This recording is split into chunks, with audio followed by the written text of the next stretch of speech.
What up, Cucks? It's your boy, The Hater, and it's time for another episode of Hater on the Road. That's right, The Hater's driving to get some groceries as I begin my diet. I'm going to need all of you guys to help me push through it, so let's get to it. Let's get fit once again. Now, with that being said, we got to talk about something that I mentioned in the last video, and that is the Roman Reigns return, right? It has been a colossal disaster. It has been a massive failure as far as I'm concerned. At this point, you have to start thinking, who are the idiots that are writing this garbage, right? At the end of the day, a lot of people said, maybe SummerSlam is too early for a Roman Reigns return. But as we've seen in this Triple H era, if you want to even call it that, right? The formula is very, very flawed.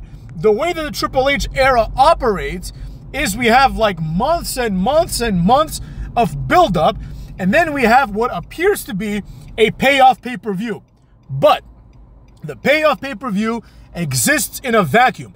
It exists independently of anything else. In other words, if 10 years from now, you decide to check out what happened on SummerSlam of 2024, you might be entertained, right? You might think to yourself, oh wow, titles changed hands, Roman Reigns returned to a huge pop, and he beat up Solo Sikoa, helping Cody Rhodes win the title, or rather retain the title, right? He screwed Solo, he got his revenge, he prevented Solo from winning the title, and he, seemingly turned face in this process by helping the Cuckster himself, right? However, if you continue to watch after this, right, which they don't expect you to, you will see that this payoff is not a payoff. It is an intermission, right? A lot of people said Roman Reigns shouldn't return so soon. I personally didn't think it was soon at all because I expect the return to have some sort of longevity and some sort of payoff. I didn't expect it to be he comes back, then he gets his ass kicked by Solo Sikoa, and then he's gone again. So in other words, he came and he failed, right? We have to look at it from that perspective. Was Roman Reigns' return a success? Well, did he reestablish himself as the tribal chief? No, he did not. Therefore, it is a failure. And now he's been gone for, I believe, 2 weeks at least. Considering the fact that the third week in question, the week before these 2 weeks, he got his ass beat, then we find ourselves even in a worse position. We find ourselves with 3 weeks of Roman Reigns either losing or losing by virtue of not showing up. This is unacceptable. Like, WrestleMania was in April, so it was like 4 months ago, 5 months ago now. So he came back 4 months later. Now, it's going to be 1 more month since he returned, and he has achieved absolutely nothing. In no way, shape, or form in this entire feud of Roman Reigns wanting the pepper necklace, or presumably wanting his title back, which he has shown no indication towards the title whatsoever. Presumably, in this time period, he doesn't really care, as the character that has been established for 4 or 5 years now, he doesn't really care if Solo Sikoa is the champion or if Cody Rhodes is the champion, right? He's not the champion. That's what should matter, and that's what it comes down to. Roman Reigns comes back, and he should have 2 goals. Number 1 or number 2, depending on how he prioritizes them, both are acceptable. But one of the first goals should be to get back his title.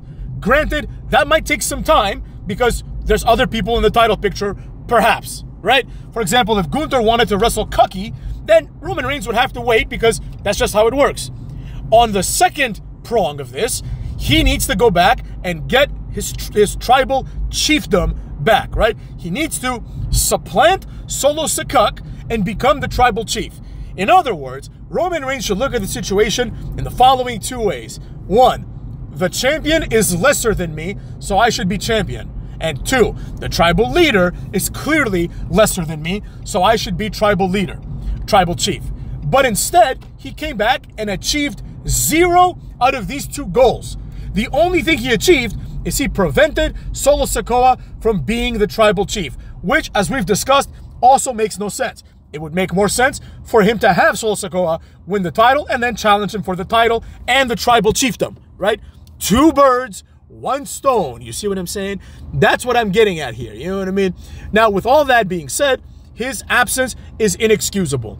I understand he's Roman Reigns, but if you're gonna bring Roman Reigns back and not follow through with it, then just bring him back later when he's ready to follow through. In other words, if let's say the contract dictates that Roman Reigns has 10 appearances, you don't waste 3 of them this way, right? You save these 3 and you bring him back and you have an appearance at Survivor Series or maybe the week before.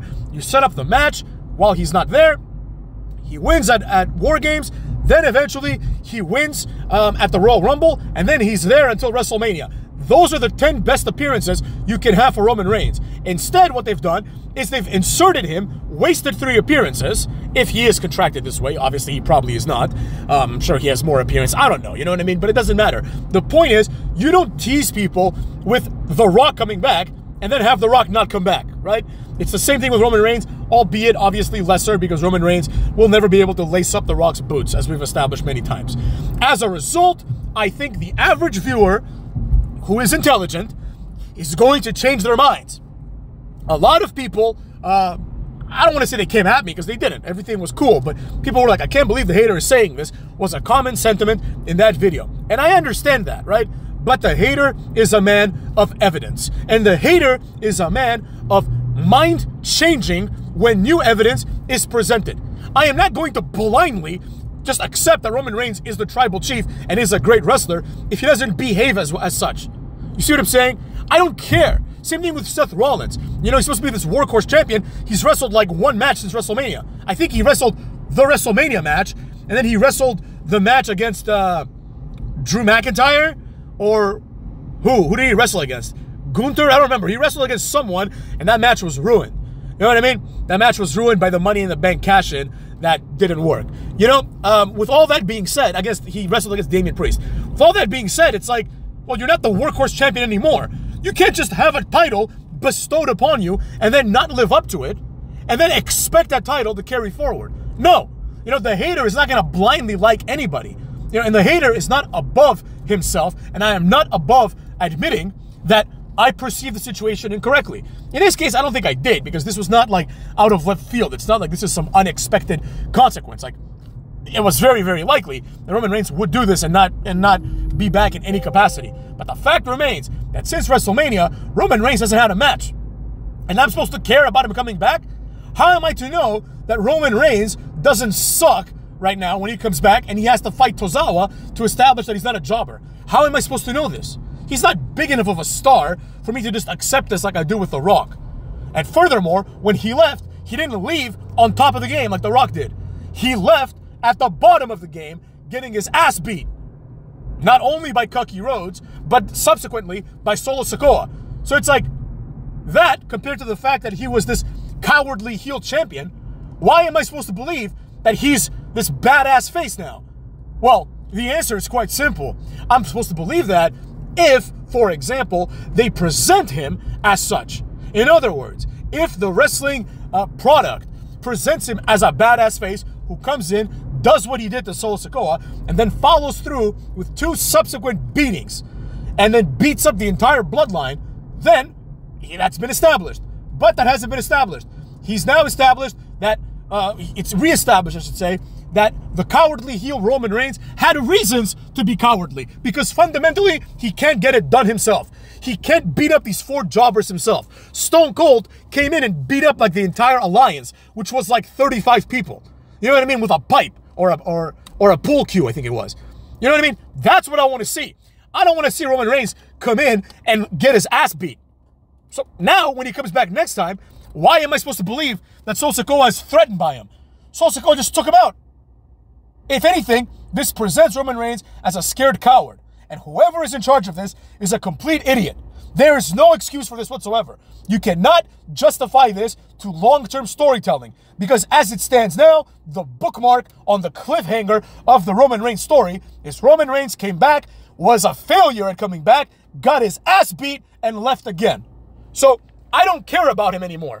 And quite frankly, anybody that cares about him still is on the level of a CM Punk fan, where it's like, despite the fact that this guy hasn't done anything impressive, I mean, he did okay in his match with Drew McIntyre. In my opinion, he came out looking really good in that match, while Drew McIntyre was completely buried. That's another one. That's another video for another time. But the idea is what the idea is. In my personal opinion, it's very evident that Roman Reigns is on his way out now, and he's going to have one final run that's going to be meaningless by virtue of the fact that it's a final run and it's going to center around Solo Sikoa. And when he beats The Rock, whereas I first thought that the logical thing to do would be to have Roman Reigns beat The Rock, I firmly believe that it is a better payoff to have The Rock become the tribal chief and end the shithole that is the bloodline once and for all. It has been years since I've seen a storyline and a group that is so overhyped, right? This group is now responsible for creating main event Jey Uso and Solo Sikoa, whom, while I respect, I do not like Solo Sikoa. I respect that he's carrying the brand, he's doing his job, because that's what we're at now. We have to respect people for doing the bare minimum, but I expect more than the bare minimum from my wrestling product. I expect excitement, and there's nothing exciting about Roman Reigns coming back and getting his ass handed to him by Solo Sikoa, a few jobbers from New Japan, one of whom is Camacho, who doesn't understand what wrestling is, and the other who is Tama Tonga, who apparently is 5'3", and the fourth one, who wasn't even there, by the way, Jacob Fatu, who is just another Umaga. He's a lesser Umaga, and people pretend he's this big deal. And that is the issue that I have with this storyline. Cuck olds.